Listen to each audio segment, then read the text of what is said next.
ارحم ضعفها وارحم ضعف من في بيتك، فإن دمع المرأة، بعضنا يا أخوان يقسو على المرأة يقول استحي على وجهك، أنت أقلقتيني كل يوم تبكين. تبكي لأن عاطفتها جياشة، لأن قلبها قفز على عقلها بخلقة الله، فاحمد الله. دمعها يحتاج كفكفة ويحتاج إيناس. حبيبنا بكت عائشة عنده فجبر قلبها، قصت له خير الأمة، قصت له قصة 10 نساء.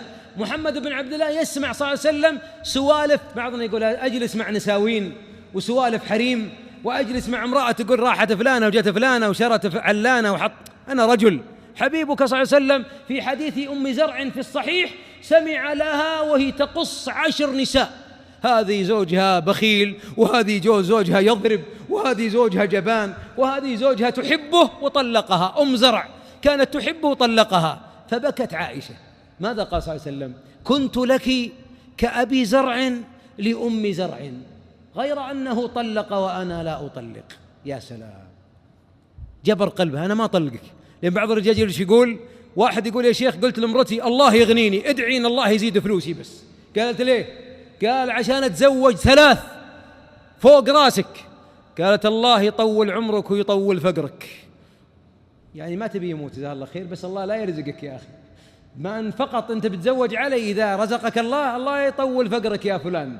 لذلك بعض الأزواج يهددها ودائما يقول اضرب المرأة بالمرأة لكي عشان يصير انفجار نووي. الله يجزاك خير، وين السعادة معه؟ ولذلك أقول يربط على قلبها، فالرحمة والمودة ركن الحياة في حياة أي أحد. ومن آياته أن خلق لكم من أنفسكم أزواجا لتسكنوا معها.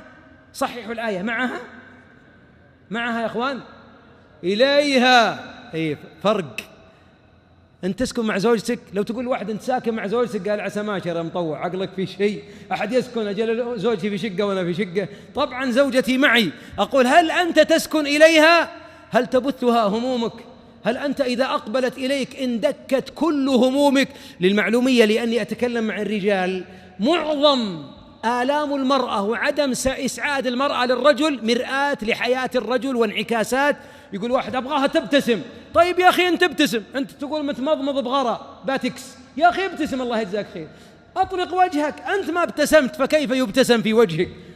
ولذلك بعضنا يقول إياك أن تكثر التبسم فيجرؤ عليك الصغير والمرأة. الله يخليهم لنا، وعساهم يجرؤون، وعساهم يركبون على ظهورنا ونمشي معهم كالدواب. فظهر محمد ابن عبد الله صلى عليه الله ما تعاقب الليل والنهار، علاه الحسن بن علي، والحبيب كان يضحك ويخرج لسانه من يمينه ويساره ويضم الحسين يلاعبه، وقطع الخطبة ومشى إلى الحسن والحسين فحملهما وصعد المنبر وقال إنما أموالكم وأولادكم فتنة. محمد بن عبد الله قبل الحسين من فمه وشمه وقال اللهم إني أحبه فأحبه. رحمة.